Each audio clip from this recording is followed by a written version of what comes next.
Hey guys, this is your clan leader speaking, 007 Quest, but you can call me Quest, and I'm here today to discuss our first High Council video and to give you our second High Council video. Here with me today is our Viceroy 11 Slifer. Yo, what's up? And also here today we have our third High Councilman, Overseer Tom. Hello? Yeah, there's Tom. Okay, so today we're going to discuss, as I just said, probably some basic things like our Citadel, the ranking system, free trade, our responses to that, and just our general edits to our first video. So I'm going to talk a little bit about our first video, which was just our original High Council was just Slifer and I. And we had just discussed the upcoming updates with the interfaces for the clans. And this was before the clan channel was run in main channel. And true. Well, this time, basically, the timeline this was in was post-referendum. So, like, in January, before free trade, you know, when everyone's all hyped up about it, that's around the time. Right, and the interface originally was basing all of the RuneScape clans out of the Friends chat. So none of this was around yet, and the interfaces and the whole Citadel update and free trade was not there, as well as the Wilderness was just being re-entered, right? Right. And we're going to talk a little bit about that for a second. So with free trade, in our first video, we had discussed that we were pretty nervous about it, and we weren't really sure about the outcome. But we voted against it, but it turned out to be good. Well, at first, you know, Quest and I got really, really rich. Like, what would you say? Wouldn't you say it was about 7K per bone? Right. We abused the dragon pits in the Wilderness, as well as we learned how to PK there much better. Right. Right. Oh yeah. First, when Quest would be get attacked by little mages, so I would come with my crystal bow and my Corsi sword, and through defending him basically, because he used to just come in rune and a dagger, I learned how to PK, and now I kill people. Right. And through the Wilderness, this is where I also met. Well, not met, but got to know yours truly, Tom. Right, we gained Tom off of this update, which was probably... we gained them off of 10, not necessarily the update, but that still works. Tom, you want to tell them want to give them a little brief summary about our dragon killing days? I couldn't understand the question. The dragon killing days in the Wilderness, just elaborate on how when the Wilderness was first introduced and how we really formed the rest of our clan around it, and that's why we have a green dragon on the right hand side for our emblem. So give me elaborate on it? Right. I guess it teaches you something, because it teaches you how to work for your money and stuff. Teaches you who your friends are and stuff, because maybe you need someone like you who's always there and whatnot. Right. Well, it really did strengthen our clan a lot, and it formed it in what we see as today. Even though we don't PK as much and we don't really rely on dragon bones anymore, it really cemented in that green dragon, really, because we formed our PK squads, and eventually I began PKing and I began risking and around that we just learned how to be a real team. And we did gain a lot of money because Dragon Bones were at 7K, and we were going nearly every day. And that's really how you see me today, you know, in full Gilded Dragon. That was all money from our PKing and our dragon killing in those days. So. Yeah, another interesting thing to know about the Gilded Dragon is I kind of bought the trim. He bought the other stuff, but I bought the trim. So. Right, Slifer had he had bought the trim for me as a gift for our PKing adventures together. Yeah, we were making so much money then we could just give 10 mil gifts and it'd just be no problem. Except I didn't get any gifts, so I'm not about that. I should have given more gifts. I'll give you a gift now. I have money now. Yeah, you'll give me 1K. Oh yeah, speaking of gifts, yeah, Tommy, didn't you give Queston a staff of light that you PK'd? Yeah, I killed this kid. Have a staff of light, and Queston was like, gee, thanks. And he couldn't even wield it, and they started damn it. But anyways, I'll go back to Queston. Quest, whatever. Right. Called. I did take advantage of a lot of the profit going on for the Wilderness at that time period, and a lot of it was used to really train up on the skills that I'm doing now, even though some of them are still in their lower numbers right now. I'm working to combat 130, and that really just is evident off of the Dragon Pits as well, because I really started my journey for 99 attack there, and I ended it there really towards the end for food supplies, what have you. We also really finalized where Tom is today. Tom's in our High Counselor position, and we'll talk about that a little later. For now, we're going to move on. We'll kind of move on. Well, it was a prosperous period. That's basically the main idea from this. Right. And then let's move into the problems in the wilderness. First it was clear, like for weeks on end, no one would be us except maybe just like a random noob, but we'd just kill them, and then the random PKer every once in a while. But then like a couple months in, there's like, oh, there's one bot, and there's two, and there's three. Oh yeah, this is how Tommy learned how to count, by counting bots. Right.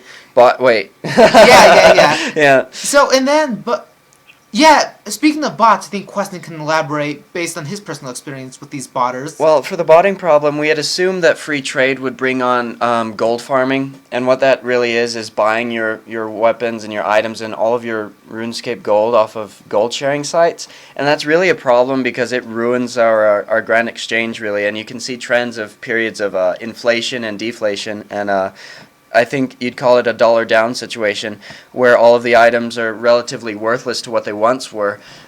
We began seeing bots slowly at first, and we had finally figured out that they were bots because their basic gear, they come back and, no one could possibly come back with poison. We'd poison them with daggers and they'd come back still poisoned, and they have very machine-like, what would you call it, actions. They just... kill dragons. When you attack them, they don't tell you away, they die. Right, they end up dying, and they're really poor players. They're not. Well, they act like poor players, They're right. They act like poor players, not like money wise, but I mean their actions are really ridiculous. They're not well thought out. Yeah, basically you can tell it's a bot, but yeah, everyone can tell what a bot is.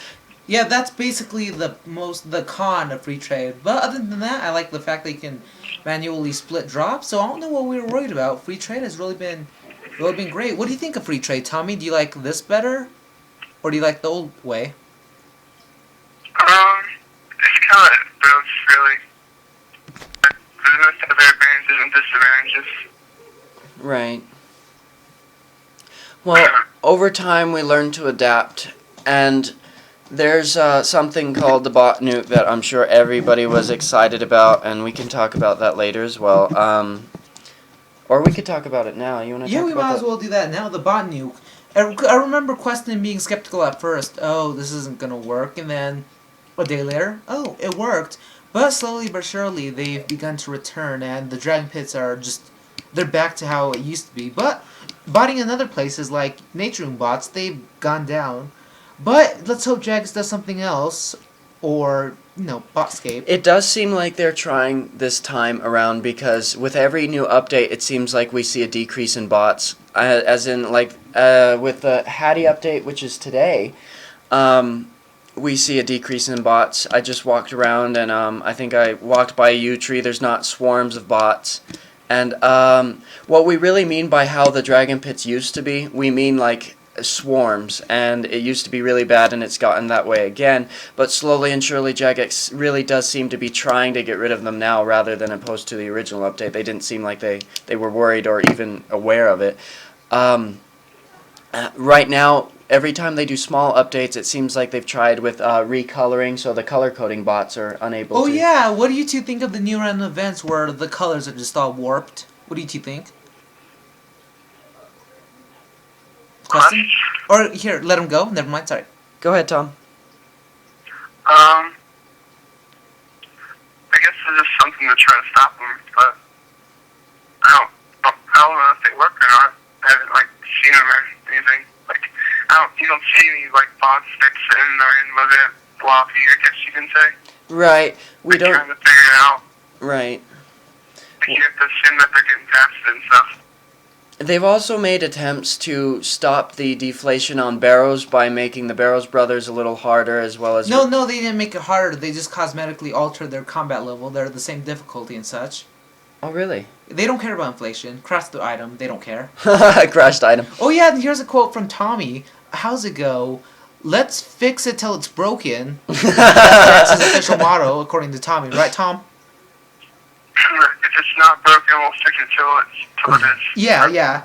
Right, so, I think that covers most of our wildies. So basically, in a summary, originally in our first video, we had predicted that, we were very wary about it, and we had predicted that it would cause gold farming, and gold farming occurred in massive amounts. More than we ever foresaw. Right, more than we even predicted. And free trade turned out to be better than we had hoped, because now we can manually split drops and help each other out just in general.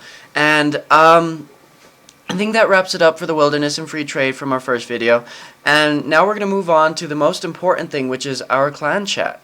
And I'm going to leave it off to Viceroy 11 Slifer to talk about how it moved from the friends chat. Yeah, from the friends chat, basic, you can kick people from it, you join. But with the clan chat, you're all a little stutter? Maybe, but you're automatically in there, so you don't have to worry about joining in every time, so that's great. And plus, you can still be in a friends chat as well, so it's not limiting that in any ways. Because, like, remember when when someone has to go to a Stealing Creation friends chat, they would have to, like, leave the clan chat and just be out of it. But now you can simultaneously be in those kind of friends chats while being in the normal chat. With that, it also brings an update for the ranking system. Now, there's an additional few ranks, and that brings the grand total to 12, so we really can be very specific on how we want the ranking system to go. And as for the update with the friends chat, it really does show a dramatic move forward, because my friends chat was the clan chat, and now I'm open to using my friends chat for other things as private meetings, or as 11 Slifer had said, for pest control, etc. Also, with the ranking system, we had also asked, or had hoped that Jagex would add in a new ranking system along with titles, and they did give us that, as well as a brand new wonderful interface that we've been using for months now, and it's worked very well. And also with the clan chat and the new channel update with the clan camp, we gained something that was never anticipated before, the clan citadel, which is now the main central part of our clan. Yeah, the clan citadel, the one I'm always bothering people on the channel. Go cap, go cap. But as long as everyone, capping, bigger castle, just simple stuff. And it really does show our clan's influence. It really does show our efforts, and like Tom does say, it does show that you're able to work for it. And well, yeah, like Tommy says as well, quoting Tom, yeah, it gives us like a goal to look forward to. Speaking of that, to clear up any confusion, right now we're finishing the Zamorak Godwars Dungeon statue, and then we're gonna go on to, you guessed it, tier 5. Let's see if I can say it in other languages. Cinco. And French, cinq, something like that. But yeah, tier 5 directly ahead of the statue. Yeah, the Zamorak statue. And we should be good. And Tommy, explain tier 5. Why do we want tier 5? Why do we even want it in the first place? What tier 5 brings? Right. I think, doesn't tier 5 bring the crafting slot? I think so. And the summoning. Yeah, the summoning. Yeah. I'm positive it's the summoning plot, but I'm kind of like 80% sure on the crafting plot. I'm 100% sure on the summoning plot. Like the summoning plot, you can use like 200 resources a week, and it goes to like anything that you need for upkeep or upgrades. So like you can just use it and it goes towards like any, say you need logs, like you use the summoning plot and it goes towards the logs. And you can also charge the clan ring on it and use your charms with the clan ring. You have to use your own charms? That sucks. I don't want to use my own charms. They're mine. Right, I'm not sure how exactly all of the skilling is going to go with it, because remember when we also thought originally, we didn't even include it in the video, we thought that we needed to bring our own skilling weapons, such as, the dragon hatchet. Yeah, this is why, Queston even went on a whole week.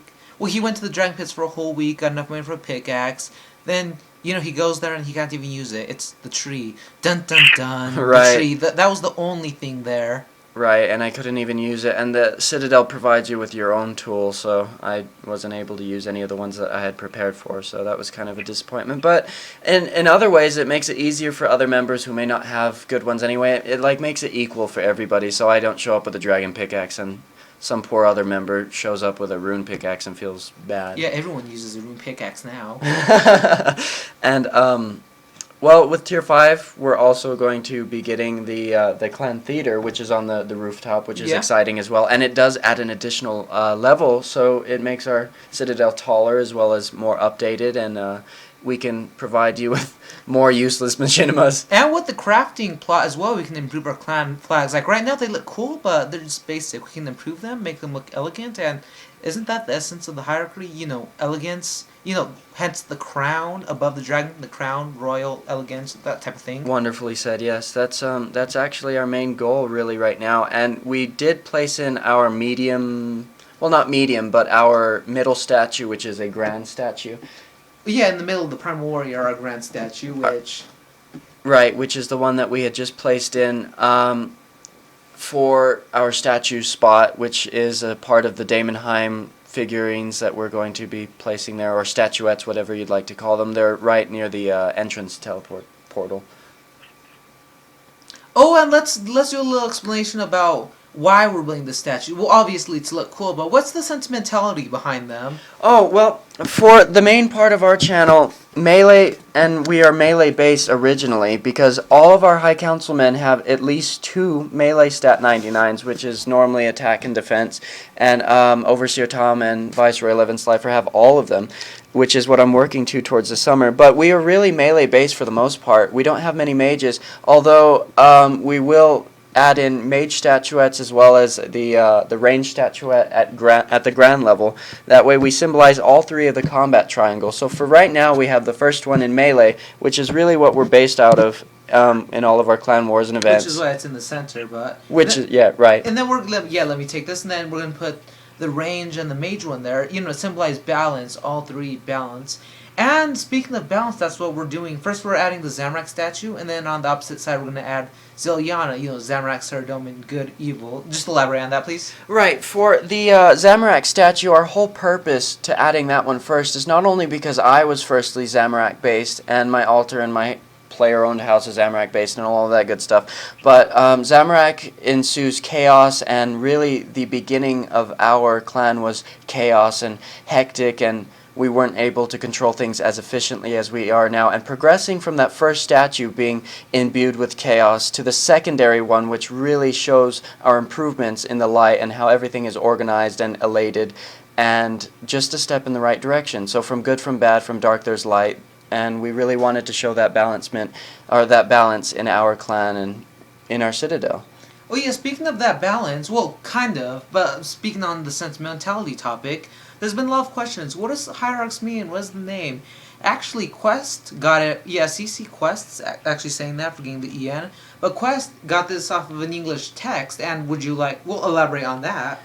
Hierarchs is not a word, but the hierarchy is a word. We use the conjoining words from hierarchs and the hierarchy to make hierarchs as a kind of singular term to describe our clan, because originally we went back through European monarchs and we decided, well, what really represents us, and we decided power, organization, wealth, and all of these wonderful things that we'd ever hoped to become. So we really elaborated off of that and created the hierarchy, and the hierarchy really means the separation of powers from the highest to the lowest, and each of them still having that overwhelming sense of pride towards the highest level of power. Yeah, so basically what he means, though, the lower ranks give the higher ranks power without them. Like, it's like how the U.S. Constitution is run, in a sense. The government only exists because there's people to be governed. Exactly. And we will elaborate on that at a later date as well, if there's a follow-up video. True. Oh, yeah, and now let's introduce Tom, like, in detail, in depth. Okay, Tommy, say your username. Just say it. Let's start off with that. Say what? Say your username. L2Tommy? Yeah, L2Tommy. And what does L2Tommy mean? You know, I suggested the name, but what does it mean to you? It means learn how to be me. So that's what it means to me. Yeah, which is why you'll see Tommy on and off going L2Tommy. L2Tommy is like L2B's pro. You know, you can't see this, but I'm doing air quotations. Pro, like Tommy. Well, as for Overseer Tom, he rose through our ranks quite quickly, and that was because his work with us was outstanding, and in the time of need he was the third supporting pillar. So later on we had decided in a joint discussion also that we needed to create a balance of power equal to our own, and Tom was there in the time that we needed him most, and his structure and his work within our channel was the most useful and the most helpful at that current time, and it still is now, which is why we have him now. And his work is exceptional and continual, and we can always rely on Tom. So we gradually grew to communications with him and really balancing out our power, making him that third part of our clan that's the most important for High Council. Yeah, and one interesting thing to know about Tommy is, well, this is like the most simple way I can put it. He gets stuff done. He gets stuff done. Really, like, capping, I'll send people there and he'll make sure they stay. Like, he'll hide in a Vexillum. He'll be like, yo, I'm not here right now. Well, for need to cut this video shorter, I'm going to summarize because we're running around 20 minutes. Basically, I hope that you guys stay with us for a very long time to come because we've put so much work into this, and I'd like to thank you guys personally for staying alongside with me throughout the darkest of times. And really, Tom and Anthony here, which is 11 Slifer, has really been the best part of my clan and the best supporting part of it. Without them, there is no clan, and without me, they could probably work things out. But without me, there's no. I don't know what I'm saying about myself. But really, for Anthony and Tom, I'd like to thank them personally in this video also, because without them, I'd have so much harder of a time, and I don't even think it would be possible without them. And they really helped me out personally as well, and I wouldn't be where I'm at today without them. And I'd like to thank them personally, and for dealing with me on a daily basis. They have patience of God. So. There you guys go. And in conclusion to this video, we're going to try to keep our YouTube video up with audio swapping and machinimas and Oh yeah, before the outro, we have a new YouTube channel. It's called HierarchsYT. I'll put like a little screening over here with the name. Yeah, Tommy's laughing right now, you know, because he's a rude overseer, because he's mad. You mad, bro, Tommy? Yeah, I think he's mad. But yeah, we'll put it on there, we'll link to it, so be sure to subscribe, and question with the outro, dun dun dun dun, you know, because he's good at elaborating. Right. Well, in conclusion to all of this, 7th Hierarch, Blue User 13, and Overseer Tom's YouTube is on the bottom there, as well as the first 3 subscribers to our new channel, and please visit them as frequently as you'd like, and we will be announcing within our chat when we upload new videos, and if you subscribe, they'll announce for you. Thank you guys for listening to our video, and we'll have it up as soon as possible. Wait. As Tommy would say, go hard, kiddies. Wait, Tommy, no, you say it. Yeah, you say it. Me? Yeah. Go hard, kitties? Okay, that works. I'll edit around all of this. Everyone out.